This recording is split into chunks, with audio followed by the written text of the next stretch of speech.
మీ business ఏదైనా మీ ఊర్లో promotion చేయాలంటే అది సుమన్ టీవీతోనే సాధ్యం. ఇప్పుడే సంప్రదించండి. జగన్మోహన్ రెడ్డి గారి ఎయిర్పోర్ట్లో కోడికత్తి దాడి కేసు ఈరోజు కోర్టులో విచారణకు వచ్చింది.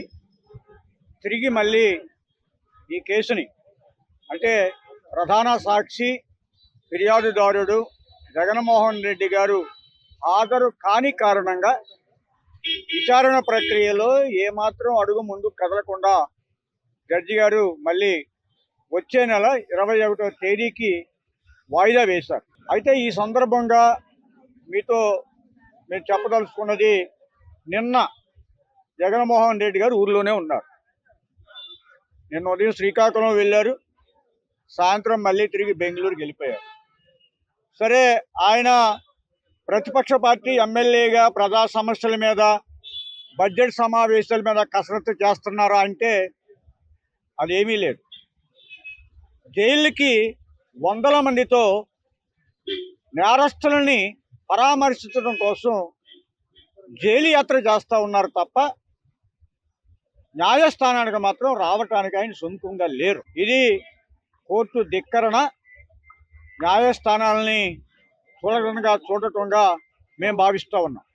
అలాగే ఈ కేసులో మొదటి నుండి మాకు ఉచిత న్యాయ సహాయం అందిస్తూ ఈ జనపల్లి శ్రీనివాసరావుకి అండదండగా, అలాగే మాతో కలిసి పనిచేస్తున్నటువంటి మా న్యాయవాది సలీం గారు కూడా ఈవేళ ఈ కోర్టుకి హాజరు కాలేకపోయారు. ఎందుకంటే ఈయన మీద గత సంవత్సరం కాలంగా కండిషన్స్ ఉన్నాయి. ఇప్పుడు మీరు మీడియా ఈ లోగోలు పెట్టి వెనక్కి తీస్తారు కదా, ఆయన మీద చాలా షరతులు ఉన్నాయి కోర్టు వారు. మీడియాతో మాట్లాడకూడదని, దానికంటే ముఖ్యమైనది ప్రతి ఆదివారము ముమ్మడివరం పోలీస్ స్టేషన్లో ఈయన పోయి సంతకం పెట్టాలి. మొన్న ఫిబ్రవరి 8వ తారీఖుకి సంవత్సరం అయింది. సాధారణంగా ఇలాంటి షరతులు 6 నెలలకే ఎత్తివేయటం సహజం. జగన్మోహన్ రెడ్డి గారు కోర్టుకు హాజరై ఉన్నట్టయితే ఈ పాటికి మా మీద ఆ షరతులు ఎత్తివేయబడేవి.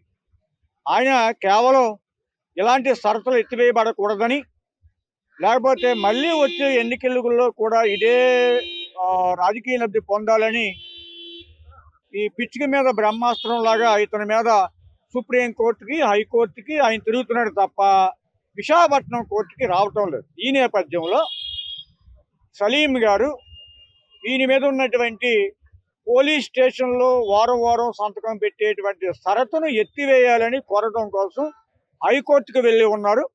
ఆ సమాచారం మాకు 2 గంటలకెల్లా ఆ పిటిషన్ మీద ఏం జరుగుతుందనేది సమాచారం వస్తుంది. ఆ తదుపరి మీకు తెలియజేస్తాం. ఈ కేసు సందర్భంగా మాతో పాటు మొదటి నుండి పనిచేస్తున్నటువంటి Republican party of India Andhra Pradesh రాష్ట్ర కార్యదర్శి పిట్టా వరప్రసాద్ గారు సహాయకారిగా ఈవేళ ఈ కోర్టుకు వచ్చున్నారు. అలాగే శ్రీనివాస్ కూడా హాజరై ఉన్నారు. జగన్మోహన్ రెడ్డి మరొక్కసారి నేను దళిత వ్యతిరేకిని అని నిరూపించుకున్నాడు. ఎందుకంటే ఎం సత్యవర్ధన్ అనే అతను ఎస్సీ, అతన్ని కిడ్నాప్ చేసి హైదరాబాద్ తీసుకెళ్ళి నిర్బంధించి తప్పుడు సాక్ష్యం చెప్పించుకోవడానికి ఎవరైతే వంశీ ఉన్నాడో ఆయన ప్రయత్నించాడు. దాని మీద మళ్ళీ వాళ్ళు తిరిగి కేసు పెడితే ఆ కేసులో వంశీ గారు ఇప్పుడు విజయవాడ జైల్లో ఉన్నారు. జగన్మోహన్ రెడ్డి ఆ టైంలో బెంగళూరులో ఉన్నాడు. బెంగళూరు నుంచి ఎవరైతే దళితుల్ని కిడ్నాప్ చేసి బెదిరించి గాయపరిచి చేసిన కేసులో అరెస్ట్ అయి ఉన్నాడో అతను పరామర్శించడానికి హుటాహుటిని బెంగళూరు నుంచి వచ్చాడు. అక్కడ ఆయన కలిశాడు. ఆయన కలిసి మేము దళితులకు వ్యతిరేకం, దళితులను చంపినా మేము పక్కన పెట్టుకుంటాం, దళితుల్ని ఏమి చేసినా మాకు సమ్మతమే అనే సంకేతాన్ని మళ్ళీ ఒక్కసారి ప్రజలకి ఆయన నిన్నే తెలియజేశాడు. నిన్న విశాఖపట్నం వచ్చాడు. విశాఖపట్నం వస్తే మేము అనుకున్నాం ఖచ్చితంగా కోడికత్తి శ్రేణికి ఈ రోజుతో విముక్తి కలుగుతుంది అనుకున్నాం. కానీ అతను నేను రాత్రే ఇక్కడి నుంచి ఆయన వెళ్ళిపోవడం ఆయన యొక్క దళిత వ్యతిరేకాన్ని మరొకసారి నిరూపించుకున్నాడు.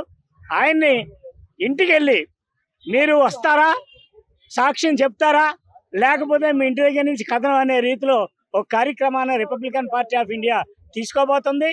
అది రేపు 21వ తారీఖు లోపులోనే మేము ఆయన ఇల్లును ముట్టడించి జనపల్లి శ్రీనివాస్తో కలిసి అక్కడ కూర్చొని నువ్వు 21న కోర్టుకు వస్తావా లేదా మేము ఇక్కడ 21ను కూడా మీకు ఇక్కడే కూర్చోమంటామని ఒక కార్యాచరణ తీసుకోబోతున్నాం.